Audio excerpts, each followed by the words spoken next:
Well, Paul, plenty of transfer activity, which always gets the fans interested at this time of year.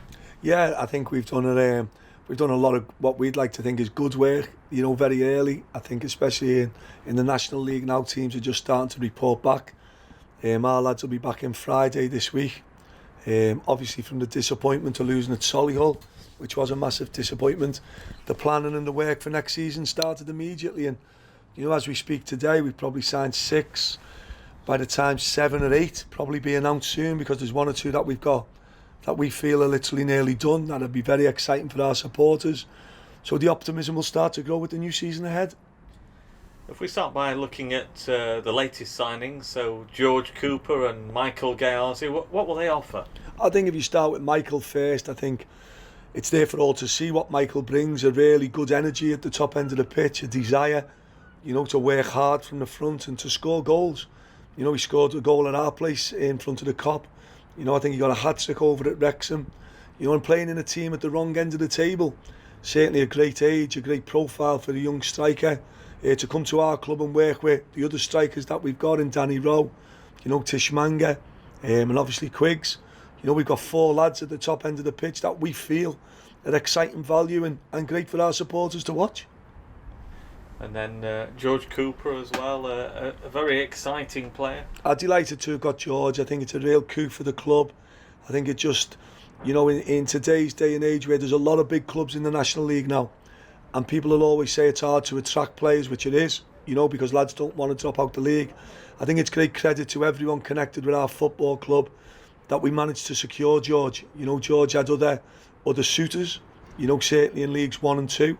But having talks initially with George and his agent, obviously we thank Plymouth, for their help with the deal. Stephen Schumacher down there was great. And George wanted a little bit probably of a move back north, to be nearer his family. Feels coming to us to give him a platform to start, playing more football regularly after a probably injury interrupted season. And certainly well aware of the club, the history of our club, the tradition of our club, and wanting to play a part in taking us back into the league. And at the back as well, you've made some signings there to strengthen the defence. Listen, right through the back 4, we've certainly brought in young Shackelford from Maidenhead, and Brandon Horton and Bailey Clements as left backs. Again, great profiles for young players.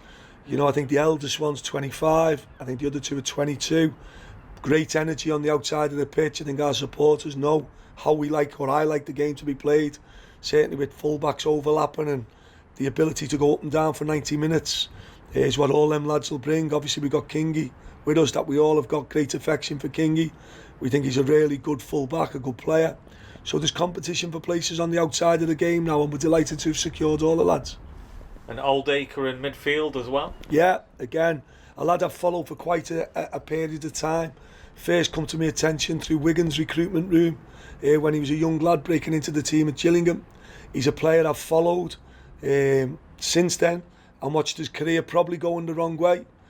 Obviously my son Kieran, Neil Hornby, I've had eyes on him latterly. Done ever so well at Dorking in a successful team. Certainly on meeting him, a really nice young man who's going to integrate into our community in Chesterfield very, very quickly. He's coming up with his missus, his partner. They've got a flat already.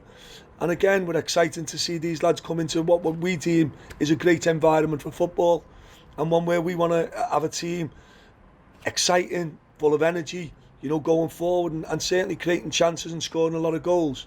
I certainly think we're, obviously Cabby now, who's back. He's been in the club the last week or 2.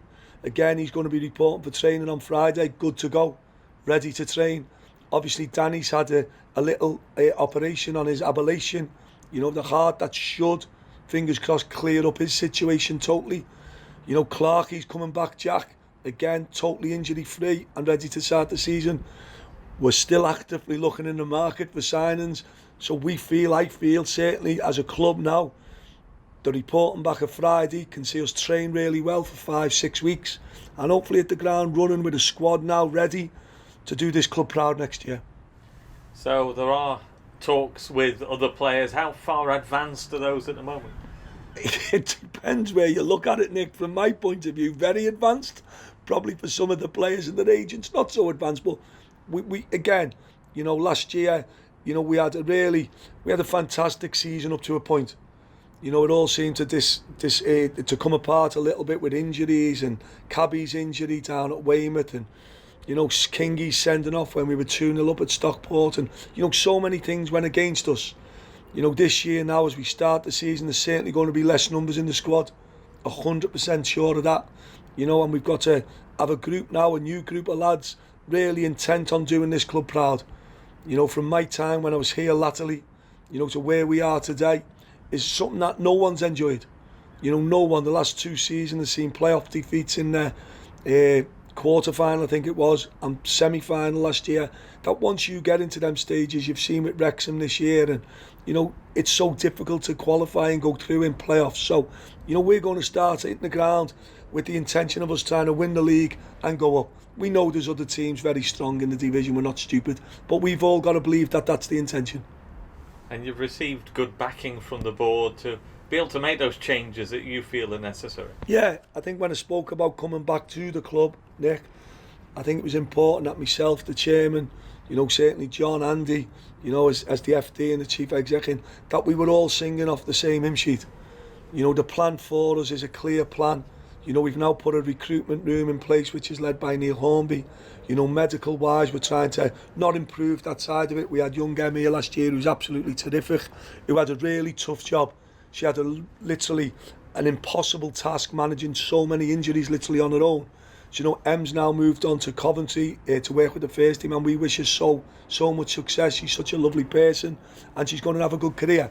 So on that side of it, you know, we've got Ben at the minute leading that, and we're going to bring more support into Ben. You know, analysts now, young Jack's took up a role up as a full-time analyst. Obviously, Gary Roberts has come in with Danny Webb. You know, Books is the goalkeeping coach. So certainly off the pitch, we're putting more support, network, more framework into the club to try and support the lads. So physically, training-wise, everything we do is not to be better than it was, because there's never a criticism from me of anything that's gone on before me. That's not how football should be. But what we've got to do, we've got to try and match off the field, on the field, and go forward sort of hand in hand, so that the objective is to take this club back to League One. That's a clear objective. It's supported by a really good board, a trust who are all Chesterfield fans. You know, and my job and the staff's job now is to lead that on the pitch, so hand in hand we can go there together. So any supporter listening to this interview thinking, do I, don't I renew my season ticket or buy one, what would your message be to them? I don't really, you know, it's sometimes we all want to send out messages to supporters about, you know, what will be and what won't be. You know, I think Chesterfield support was probably summed up with 9,000 people in for Woking at home at the last game. I think they're looking for me and the staff to show them leadership on the pitch.